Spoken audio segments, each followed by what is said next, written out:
My name is Stacy. I'm sitting alone on my balcony, the city lights flickering through the trees. A week ago, an envelope arrived in my mailbox. Handwritten, with my name in careful block letters. Inside was a 3-page letter from my ex-boyfriend, Ethan.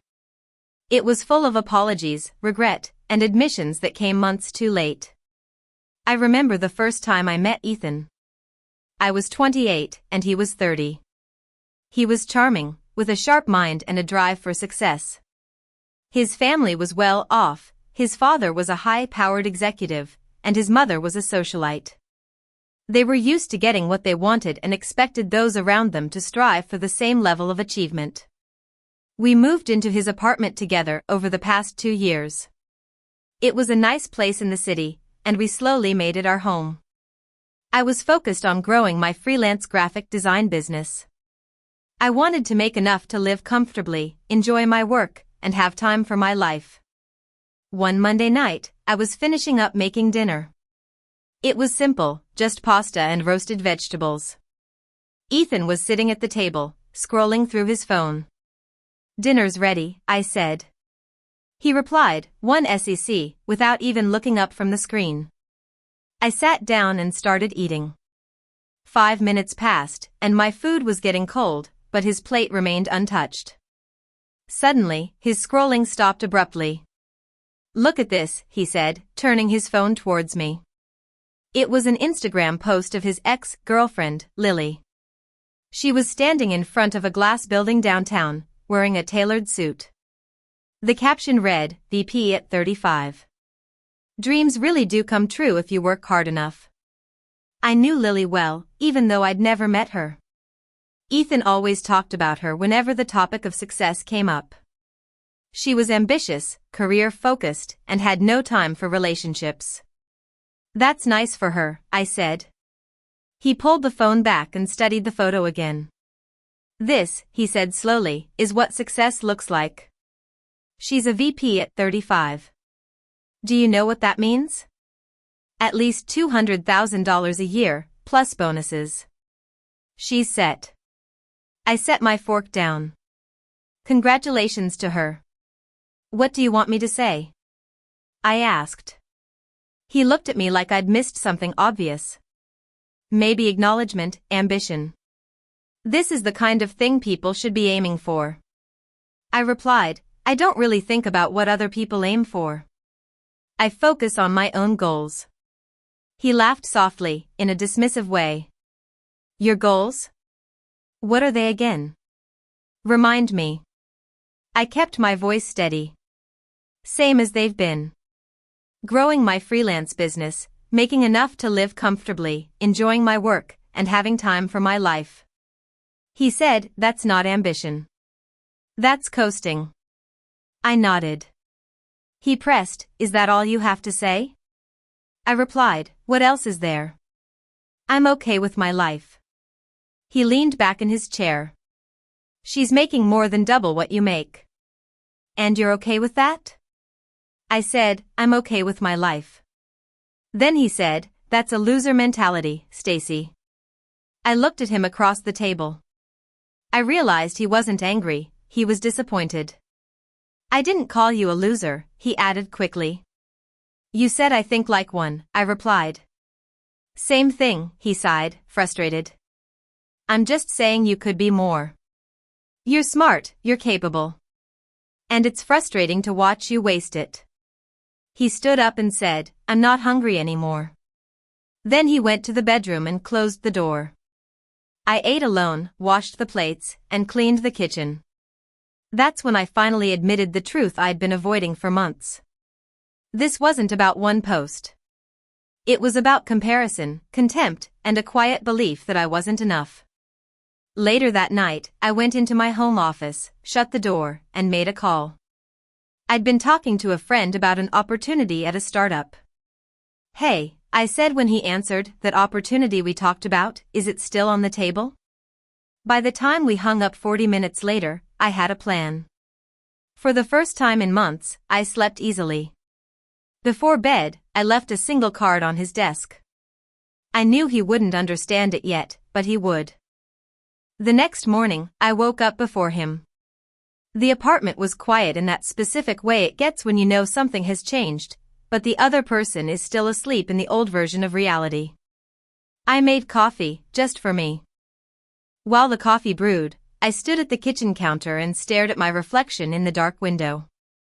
My face looked the same, with my hair pulled into a loose knot and an oversized shirt, no makeup. But my eyes, they looked like they'd finally stopped negotiating. Around 8, Ethan came out dressed for work. He moved through the kitchen like nothing had happened, like last night hadn't carved a line straight through us. Then he stopped. His gaze landed on the envelope. "You left something on my desk," he said. I replied, "I did." He didn't pick it up, just stared at it like it might bite. "I haven't opened it," he said cautiously. "You will," I said. His jaw tightened. "What is it?" "You'll see." He looked at me, searching for a crack in my face, a sign that this was a dramatic gesture I'd regret by lunchtime. But I didn't give him one. He grabbed his coffee to go and left without another word. I started packing. I'd already done the heavy part the night before. Quietly and efficiently, I folded clothes in the dark, wrapped framed photos in towels, and slid books into boxes. Every object I touched felt like proof of something I'd tried to make work. And now I was proving I could leave. By 10 a.m. I'd made 2 trips to the storage unit. The key card I left him wasn't sentimental, it was a practical way to draw a line. At noon, my phone rang. It was Ethan. "What is this?" he demanded. "You opened it?" "It's a key card," I said. His breathing sounded sharp and offended. "What does it open?" "My storage unit." "Why are you giving me a key card to your storage unit?" "Because you're not my home anymore," I said out loud. He was in disbelief. "What do you mean?" I explained, "Your stuff stays in your apartment. Mine is out." He choked on his words. "You moved out already? So, you're breaking up with me over a comment?" I leaned against the counter and closed my eyes. Over 6 months of comments, over you comparing me to her, over you repeatedly telling me directly or indirectly that I'm not successful enough, not ambitious enough, not enough. He snapped, "You're twisting this. I was trying to motivate you." I kept my voice calm. "You were measuring me against someone else and finding me lacking. That's not motivation, that's contempt."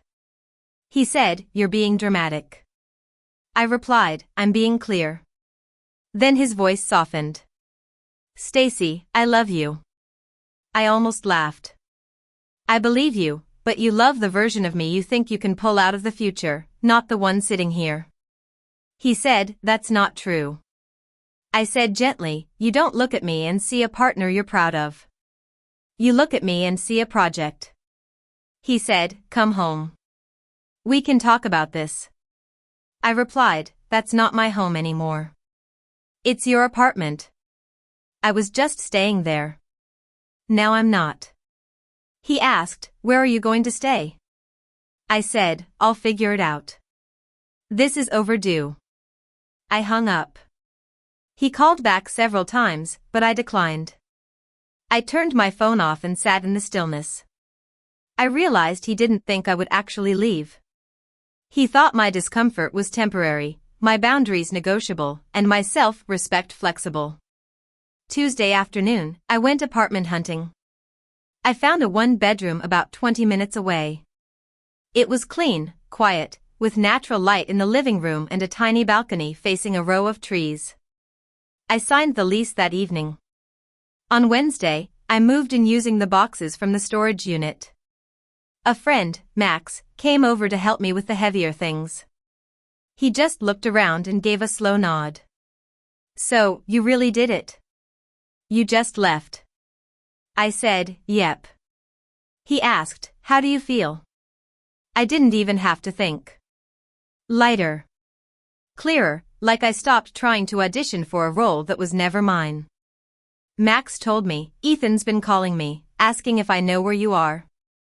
I said, don't tell him. He hesitated. But he's upset. I looked at the mess of my new life. He's upset because he thought showing me that promotion post would motivate me to become more like her. Instead, it motivated me to leave. Thursday morning, I got an email from Ethan. It was long, rambling, and full of emotional whiplash. He said he didn't mean it the way I took it, that he was just pushing me because he believed in my potential. He said he loved me and couldn't understand why I was throwing away 2 years over a misunderstanding. I read it twice and replied, you didn't misunderstand me. You've been clear for 6 months. I'm not the kind of success you admire. I'm not the kind of life you want. So, I'm removing myself from the equation. I hope you find someone who meets your standards. I'm going to find someone who doesn't require me to be upgraded to be loved. He replied, that's not fair. I typed back, you called my mindset a loser mentality. You said I was coasting. You showed me her promotion like it was proof I was failing. That's all saying I'm not enough without using those exact words. After that, there was no response for a while. But I should have known silence wouldn't last. By Friday morning, the messages started again. He emailed, saying he'd been thinking a lot, that he understood how his words might have come across, and that he never meant to make me feel small. He said he admired my intelligence, independence, and creativity, and that he only brought up Lily because he believed I could do incredible things too.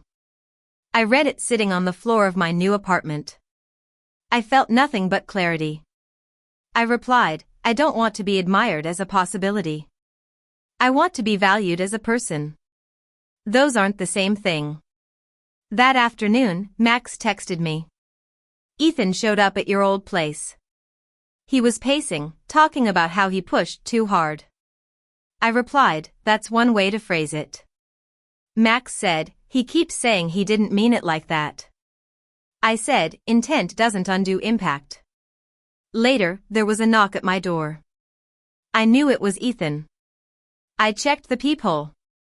He was standing there with his hands in his jacket pockets, shoulders tense, and his hair slightly out of place.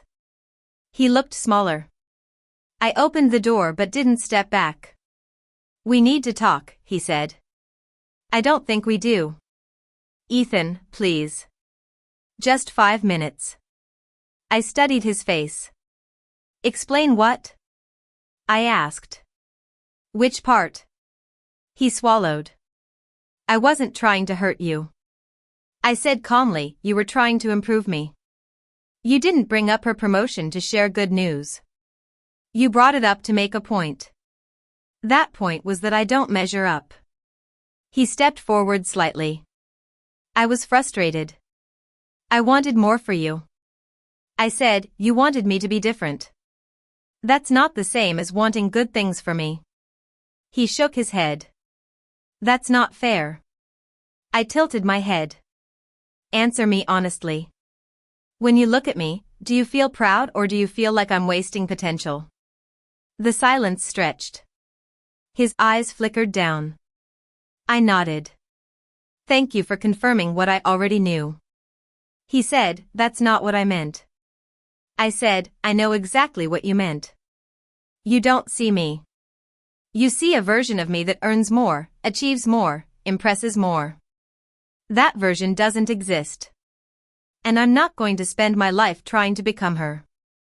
He said, I do see you. I corrected, you see what I could be, not what I am. I reached for the door. He said urgently, there's something you should know.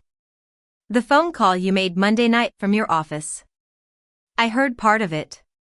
I asked, how much did you hear? Enough. You were talking about an opportunity that would change everything. I smiled clearly. That is none of your business. There is no us. You made sure of that when you turned our relationship into a comparison chart. He pressed, what was the opportunity? I stepped back and closed the door. He knocked a few times, but after about 5 minutes, the knocking stopped. I felt resolution, not relief. Saturday morning, his best friend, Sarah, texted me. She said Ethan wasn't eating, barely sleeping, and replaying everything he'd said. She asked, was it worth it? I typed back, he spent 6 months telling me I wasn't enough.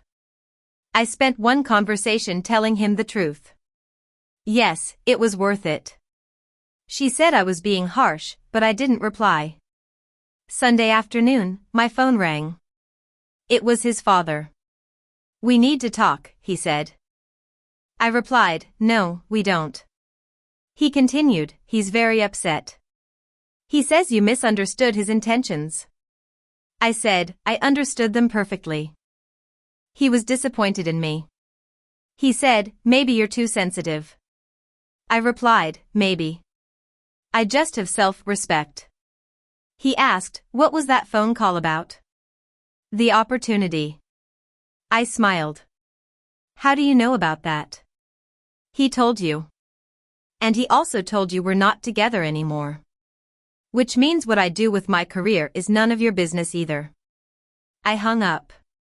That night, I sat on my balcony and saw an email in my inbox.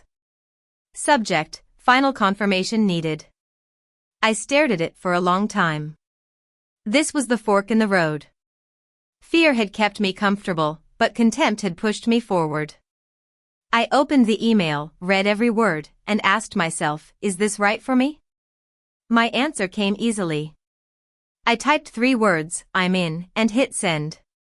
2 hours later, my phone rang. It was the startup. Got your confirmation. Welcome aboard, the voice said.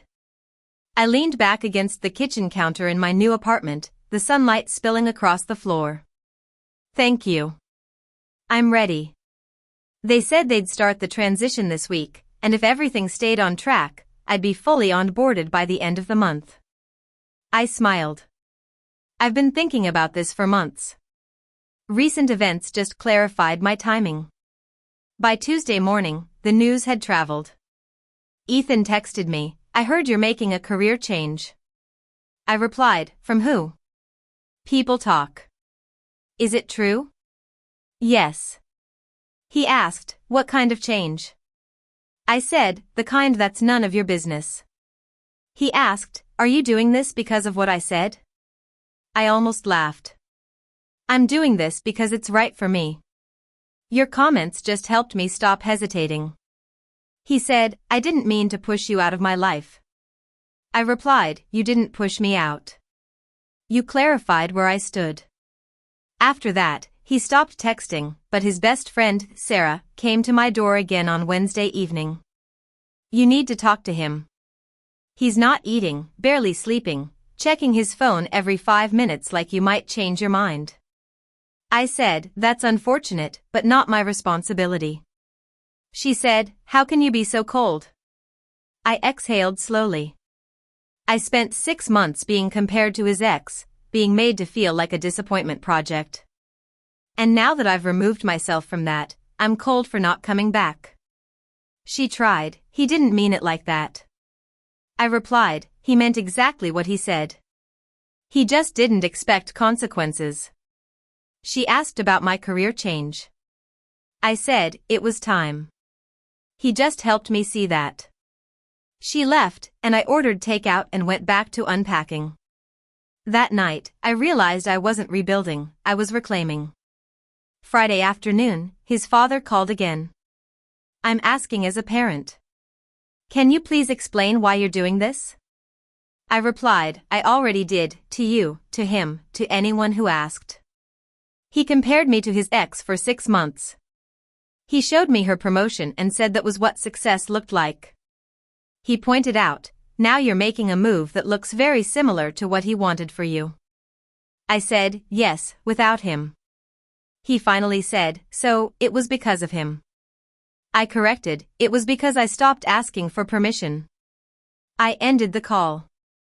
Monday morning, I got an email from the startup with contracts, timelines, and expectations. I signed everything before noon. 2 months later, my life was completely different. I had a new role, a new rhythm, and a new sense of direction. My income tripled. The freedom I'd been afraid to lose turned into purpose. I later heard that Ethan knew about my new career.